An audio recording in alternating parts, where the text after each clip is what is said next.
Now, Tel Aviv has refuted reports claiming Israel is engaged in discussions with Congo about potentially accepting individuals from the Gaza Strip. Fears persist in the Arab world that Israel wants to forcibly displace Gaza's Palestinians. Prime Minister Benjamin Netanyahu's government has not officially suggested that it has plans to evict Gazans or to send Jewish settlers back to the territory. As per Israeli media, a senior official said Israel is not conducting talks with any country to resettle Gazans.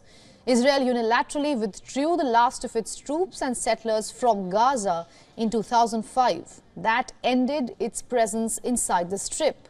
But Israel has maintained near complete control over the enclave's borders, which means what goes inside and what comes out is controlled by the Israeli officials. The U.S. State Department recently singled out two far-right Israeli ministers for pushing to resettle Palestinians outside Gaza.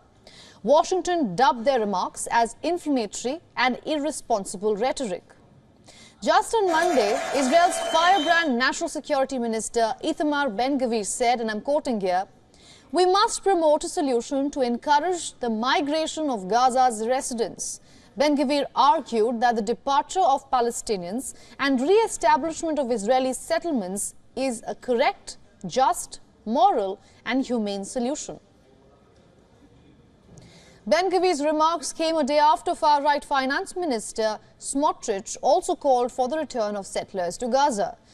The minister said that Israel should encourage the territory's approximately 2.3 million Palestinians to leave. Smotrich said Israel needs civilian presence to control the territory militarily for a long time. Both Gvir and Smotrich live in settlements in the West Bank, considered illegal under international law. The October 7th Hamas attack left over 1,100 people dead in Israel, mostly civilians. As per Gaza officials, Israel's ongoing offensive aimed at destroying Hamas has killed over 22,000 people in Gaza, mostly women and children. With fighting raging on, the United Nations says 85% people in the besieged Gaza Strip are internally displaced. For Palestinians, the war has revived memories of their greatest trauma. Hundreds of thousands fled or were forced from their homes in the fighting surrounding Israel's creation in the year 1948. And for more on this, our correspondent Jody Cohen has sent us a report.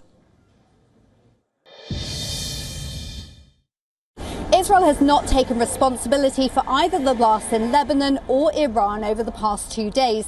Now, commentators are suggesting the blasts in Iran do not have the hallmarks of an Israeli precision strike.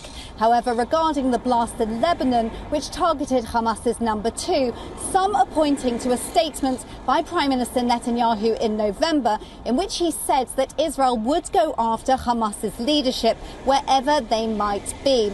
Now, some believe that al-Aruri's death could lead Hamas to ending the hostage negotiations, while others believe it could mean greater pressure on Hamas to come to the talks more seriously. Meanwhile, US envoys Antony Blinken and Amos Hochstein are travelling to the region amid these latest developments, as well as a media report of a plan to encourage voluntary migration of Gazans to the Congo, which an Israeli official has denied, suggesting that if the plan exists, it could be between Congo and Gazans and doesn't involve Israel. This is Jody Cohen for WION World as One.